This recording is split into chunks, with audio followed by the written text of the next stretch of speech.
بسم اللہ الرحمن الرحیم ایاک نعبد و ایاک نستعین۔ میرے پاکستانیوں، میں جو آج آپ سے بات کرنے لگا ہوں وہ کل ایک ISPR کی پریس کانفرنس ہوئی اور اس کے اندر انہوں نے ایک دو باتیں کہیں تو میں مجبور ہوں کہ میں آج اپنی قوم کے ساتھ بات کروں۔ جو انہوں نے بات کی کہ یہ پاکستان کے خلاف بغاوت اور اشارہ سارا تحریک انصاف کے اوپر کہ ہم نے بغاوت کی ہے، اور یہ کہ یہ پہلے سے پلان بن رہا تھا اس کا کہ ہم یہ پہلے سے ہی تیاری کر رہے تھے بغاوت کرنے کے لیے، اور یہ اپنی فوج کے خلاف یہ سارا یہ ہم نے کیا، اور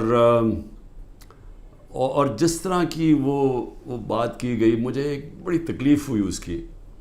تو میں نے کہا کہ میں آج اپنی قوم کے سامنے ذرا 2-3 پوائنٹ رکھوں، کیونکہ جب ایسی بات کی جاتی ہے تو اس کا جواب دینا بڑا ضروری ہے۔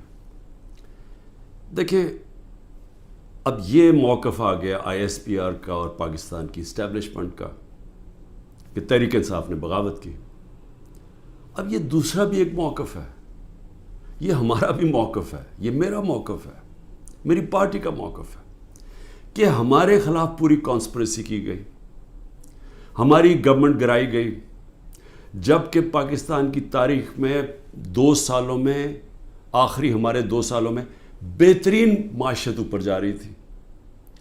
آپ اگر اکنامک انڈیکیٹرز دیکھ لیں اور پاکستان اکنامک سروے پڑھ لیں تو وہ ان کی حکومت کا بھی پڑھ لیں جو ان کے دور میں شائع ہوا ہے، تو آپ کو یہ پتہ چلے گا کہ 17 سال کے بعد بہترین اکنامک پرفارمنس تھی، اور 17 سال پہلے اس لیے تھی کہ امریکی ڈالرز آ رہے تھے، ہم امریکہ کی وار آن ٹیرر لڑ رہے تھے۔ یہ امریکی ڈالرز آنے کے بغیر باوجود یہ اکانومی بڑھ رہی تھی، انڈسٹری بڑھ رہی تھی، ریکارڈ گروتھ ہو رہی تھی، اور اس کے باوجود کہ 2 سال کرونا میں ساری دنیا میں ایک بہت بڑا زوال آیا ہوا تھا، اس کے باوجود اللہ کا کرم کہ ہم نے اپنی معیشت کو بھی بچایا، ہم نے اپنے لوگوں کو بھی بچایا۔ دنیا نے اکنالج کیا کہ پاکستان نے جو قدم اٹھائے کووڈ-19 میں وہ دنیا میں مثال تھے۔ ایک امریکی ایک اکانومسٹ جو کام کرتا تھا ڈونلڈ ٹرمپ میں، اس نے کہا کہ اگر امریکہ پاکستان کی مثال لے لیتا تو کتنے 10 کھرب ڈالر بچا سکتا تھا۔ تو اس گورنمنٹ کو گرایا گیا ایک سازش کے تحت، تو یہ ہم کہہ رہے ہیں کہ ملک سے غداری ہوئی۔ اس کے بعد 25 مئی کو ہمارے ساتھ جو ہوا، کسی پولیٹیکل پارٹی سے ایسا نہیں ہوا کہ وہ لانگ مارچ کر رہی ہے اور 2 دن پہلے گھروں میں گھس کے اٹھائے جا رہے ہیں لوگ، کتنے ہزار گھروں میں پولیس گھسی رات کے صبح کے 3 بجے۔ یہ پہلی دفعہ کسی پارٹی سے ایسے ہوا۔ 3 لانگ مارچز میرے خلاف ہوئی، بتائیں ایک بھی FIR کٹی؟ ایک دفعہ ہم نے کسی کو روکا؟ کسی کے اوپر ٹیئر گیسنگ ہوئی؟ اور ہمارے اوپر پورا ایک اٹیک آیا، ہمارے بنیادی حقوق فنڈامنٹل رائٹس کی وائلیشنز ہوئی، اور ہمارے اوپر ہی پرچے کٹ گئے۔ میں نے تب 26 کی صبح کو اپنے دھرنا کال آف کیا، کیونکہ مجھے پتا تھا انتشار کی طرف جا رہا ہے۔ جو پارٹی الیکشن چاہتی ہے وہ انتشار تو نہیں چاہتی۔ تو اس کے بعد ہمارے اوپر یہ نہیں ہوا کہ سستیاں کم ہوئیں۔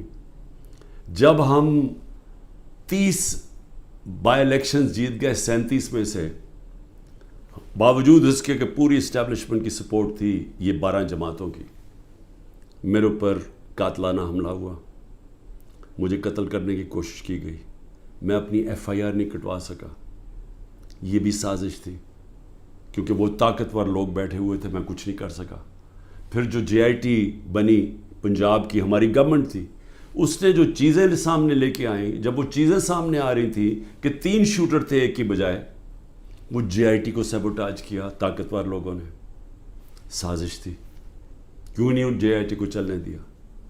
اس کے بعد ہمارے اوپر میرے گھر پہ حملہ ہوتا ہے۔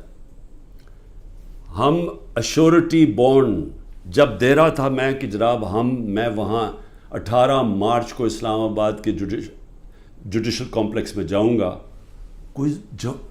کوئی قانونی جواز نہیں تھا میرے گھر پہ، 24 گھنٹے حملہ کیا، اور وہ ایشورٹی بانڈ بھی نہ لے پولیس، کیونکہ انہوں نے مجھے اغوا کرنا تھا یہاں سے۔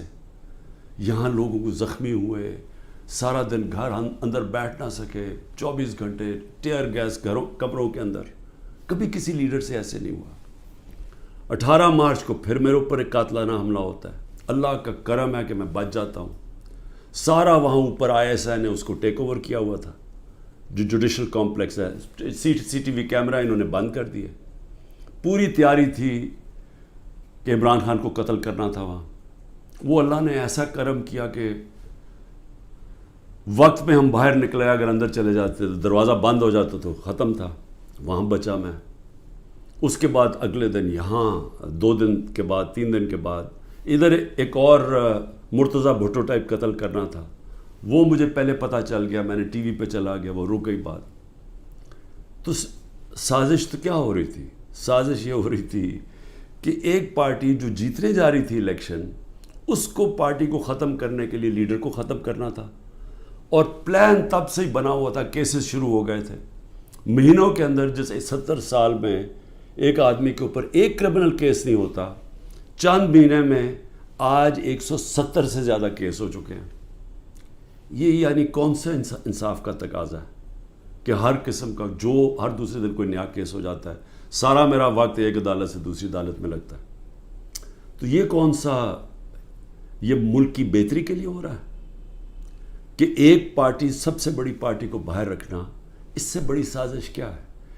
جمہوریت، سب سے بڑی پارٹی کو ختم کرنے کا مطلب جمہوریت ختم کرنا، اور جمہوریت ختم کرنے کا مطلب آزادی ختم کرنا ہے. تو یہ کیا ملک کے خلاف سازش نہیں ہے؟ اور پھر جو 9 مئی کو ہوا، اب ISPR صاحب کہہ رہے ہیں کہ جناب 9 مئی کو جو ہوا ہے وہ ایک بڑی سازش چلتی آ رہی تھی. تو وہ سازش سامنے آئی، بغاوت. مجھے یہ بتائیں کہ میں جب یہاں سے، مجھے پتا تھا پکڑنا انہوں نے مجھے 9 مئی کو، میں اس سے پہلے ویڈیو ریکارڈ کر کے گیا کہ اگر مجھے پکڑنا ہے مجھے وارنٹ دے دیں اور میں آرام سے اپنے آپ کو آپ کے حوالے کر دوں گا. کوئی ضرورت نہیں ہے کہ یہ جو میرے گھر کے باہر ہوا کہ پولیس، 1000 پولیس اور رینجرز اٹیک کر رہے ہیں. سب کے سامنے جو ہوا کہ رینجرز بھی نہیں بلکہ وہ کمانڈوز تھے، انہوں نے اٹیک کیا، شیشے توڑے.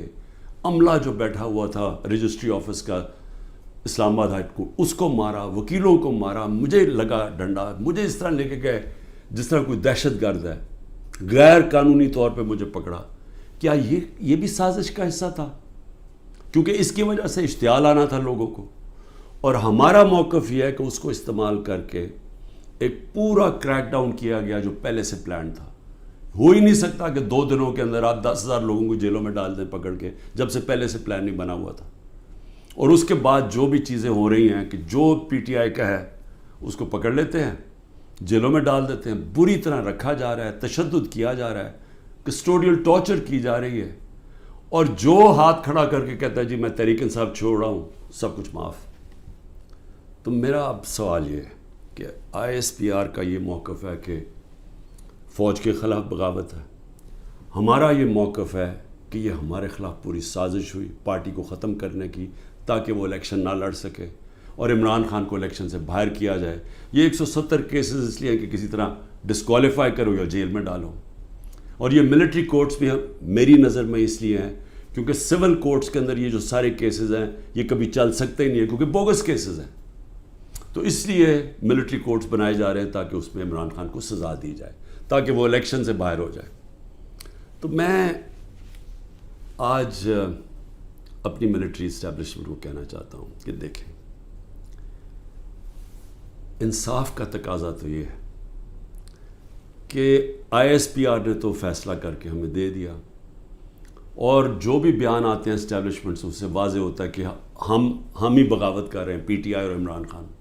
آپ نے تو اپنا مائنڈ دے دیا ہے. تو اب سوال یہ ہے کہ آپ ملٹری کورٹس میں اب کیسے فیصلہ کر سکتے ہیں؟ کیونکہ جج، جوری اور ایکسیکیوشن تو اب بن ہی نہیں سکتے. وہ تو انصاف ہوتا ہی نہیں ہے. انصاف تو وہ ہوتا ہے کہ میرا موقف ہے اور ایک اسٹیبلشمنٹ کا موقف ہے. بیچ میں تو کوئی جج بیٹھ کے فیصلہ کرتا ہے نا کہ کون ٹھیک کہہ رہا ہے. مجھے موقع دیا جائے، میں انشاءاللہ ثابت کروں گا. میرے پاس تو اب آہستہ آہستہ ثبوت آیا نا کہ یہ پورا پلان کر کے 9 مئی کو انتشار کیا گیا ہے. یہ جو جگہیں جلائی گئی ہیں یہ پلان ہوا تھا پہلے سے. یہ جو پکڑے تھے 10,000 لوگ یہ پہلے سے پلان بنا ہوا تھا. اور یہ پلان صرف ایک مقصد سے تھا کہ تحریک انصاف کو ختم کرنا ہے. یعنی جو کاٹا ڈالا ہوا تھا، جو بار بار مجھے ہمیں اسٹیبلشمنٹ بتاتی تھی، جو میرے ابھی بھی لوگوں کو ملتی ہے، تو ہمارے جو سارے لوگوں کو ملتی ہے ان کو ایک ہی کہ جی عمران خان کے اوپر کاٹا ڈل گیا ہے، آپ کسی اور پارٹی میں چلے جائیں، پی ٹی آئی کا کوئی مستقبل نہیں ہے. پہلے تو ان کی بزنسز بھی بند کرتے ہیں، گھر بھی توڑتے ہیں، سب کچھ، لیکن ساتھ پھر یہ مایوس بھی کر دیتے کہ جی عمران خان کا تو کوئی چانس ہی نہیں ہے. تو بڑے رسپیکٹفلی میں کہنا چاہتا ہوں کہ ایک یہ عدالت میں کیس چلنا چاہیے اور اوپن ٹرائل ہونی چاہیے. میری ایک اور ریکویسٹ ہے، یہ ٹیلی وائز ہونی چاہیے ٹرائل، کیونکہ یہ ایک ملک کے خلاف اگر بغاوت ہے تو یہ کوئی چھوٹی چیز نہیں ہے. تو یہ چھپا کے نہیں ہونی چاہیے، پبلک میں ہونی چاہیے. سارے جو آپ کہتے ہیں کہ آپ کے پاس ثبوت ہیں آپ لے کے آئیں، جو میرے پاس ثبوت ہے وہ ہم لے کے آتے ہیں، قوم کے سامنے رکھیں. کیونکہ اگر اپنی فوج کے خلاف کوئی بغاوت کرتا ہے اس کو سزا ملنی چاہیے. میری طرح کا آدمی جو فیصلہ ساری باہر 20 سال باہر کمائی کی، سب کچھ بیچ کے آج میرا پاکستان میں، میرا ایک پیسہ پاکستان سے باہر نہیں ہے. تو مجھے اگر غدار کہا جا رہا ہے تو مجھے موقع ملنا چاہیے اپنے آپ کو بے قصور ثابت کرنے کا پبلکلی. اور دوسری طرف جن لوگوں کو آج اوپر بٹھایا گیا ہے، جو سارے آج دبئی بیٹھے ہیں، پاکستان کے فیصلے دبئی میں ہو رہے ہیں. مجھے یہ آج بتا دیں کہ کبھی سنا ہے نریندر مودی جا کے کسی اور ملک کے اندر اپنے وزیروں کو بٹھا کے فیصلے کر رہا ہے؟ کبھی سنا ہے کہ برطانیہ کا پرائم منسٹر جا کے یورپ میں بیٹھا ہوا، یا یورپین پرائم منسٹرز کہیں اور جا کے کر رہے ہیں؟ کبھی دنیا میں سنا ہی ہے؟ یہ ملک سے مذاق کیا ہو رہا ہے کہ جن لوگوں کا اسٹیک ہی پاکستان میں نہیں ہے، ان کی دبئی میں بڑی بڑی پراپرٹیز ہیں، لنڈن میں بڑی پراپرٹیز ہیں. اور یہ مجھے کس نے بتایا ہے؟ یہ ہماری ISI نے ہمیں بتایا ہے. یہ نیب کے جو پہلے چیئرمین تھے جنرل امجد، انہوں نے مجھے آج سے 20 سال پہلے 23 سال پہلے پوری بریفنگ دی کہ ان کی کتنی پراپرٹیز ہیں ملک سے باہر. یہ سارا وقت ہمیں کدھر سے انفارمیشن آتی تھی؟